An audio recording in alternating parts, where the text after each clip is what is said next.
जय भीम। मेरा नाम रविंद्र कुमार है। आज फिर बाबा साहब डॉक्टर अंबेडकर की राइटिंग एंड स्पीचेज से मैं एक भाषण फिर ढूंढ कर लाया हूँ, यानी चुन कर लाया हूँ और जो आपके सामने प्रस्तुत कर रहा हूँ। यह भाषण बाबा साहब नई दिल्ली में लॉ यूनियन यानी वकीलों के एसोसिएशन के समारोह में दिया था और इस भाषण की तारीख इसमें नहीं दी गई है, लेकिन यह गरुड़ पत्रिका में 18 अप्रैल 1948 को छपा था।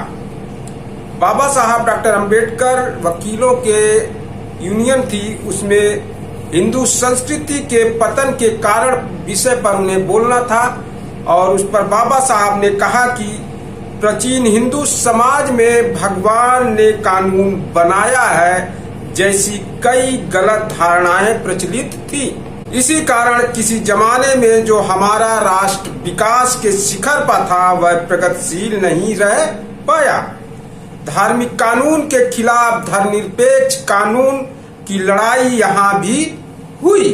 दुर्भाग्य से यहाँ धार्मिक कानून की जीत हुई, जो देश के पतन की एक प्रमुख वजह बनी। हमारे प्राचीन समाज ने सामाजिक धारणा के इस दोष को दूर करने में आनाकानी की और आज यही उसके विनाश की वजह बनी। मनु जैसे विषमतावादी विचारकों द्वारा जो प्रतिबंध तैयार किए गए थे, उन्हीं से चिपके रहने की भारतीय समाज की मानसिकता रही। समाज की कमियों को सुधारना कानून का लक्ष्य होता है। हमारे देश में संस्कृति में सुधार लाने का कार्य लगातार कभी हुआ नहीं। किसी जमाने में कुछ समाज और राष्ट्रों का इसलिए विनाश हुआ क्योंकि प्रगतिशील नहीं बन पाए। भारत के इतिहास पर नजर दौड़ाएं तो यह बात सहज ही ध्यान में आएगी।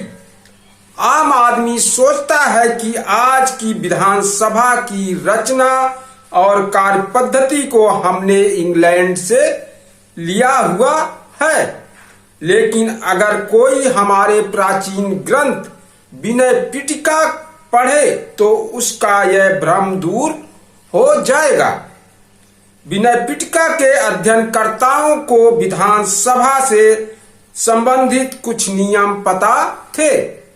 कईयों को लगता है कि प्रस्ताव न रखने से विधानसभा में उस विषय पर बहस नहीं होगी और वोट भी नहीं पड़ेंगे। यह बात है, लेकिन यह एक सर्वमान्य गलत फहमी है। लगभग सभी यह जानते हैं कि गुप्त मतदान की पद्धति हमने अंग्रेजों से ली है। यह भी गलत धारणा है। विनय पिटका में गुप्त मतदान की खास व्यवस्था का वर्णन है। इस पद्धति को उसमें साल पत्रक ग्रह कहा जाता था। इसमें पेड़ की छाल का मतपत्रिका के तौर पर इस्तेमाल किया जाता था। मुझे मानना होगा कि किन्हीं वजहों से हमने अपना यह राजनीतिक नजरिया खो दिया। विधानसभा जैसी लोगों की सहयोग पर आधारित संस्थाएं विनष्ट हुईं और हम एक तंत्री राजा के नागरिक बने। इसी कारण सुसंस्कृति ने अवनति की राह ली और अन्य समाज की तरह हिंदी समाज भी समय समय पर पिछड़ता चला गया। कानून बनाने का उद्देश्य होता है समाज के दोषों को दूर करना। यह हमारा दुर्भाग्य ही है कि पिछले जमाने में नागरिकों ने समाज के दोषों को दूर करने के लिए कानून का इस्तेमाल ही नहीं किया। इसी कारण उनका विनाश हुआ। इस देश में जितने विद्रोह हुए उतने दुनिया के किसी भी राष्ट्र में नहीं हुए। पोप की वर्चस्वता को हटाने के लिए यूरोप में झगड़े हुए। उससे कई साल पहले भारत में धर्म आधारित कानून के खिलाफ धर्मनिरपेक्ष कानून का झगड़ा चल रहा था। दुर्भाग्य से भारत में धार्मिक कानून श्रेष्ठ माना गया। मेरी राय में उसके रूप में देश पर एक बड़ी आपत्ति आई।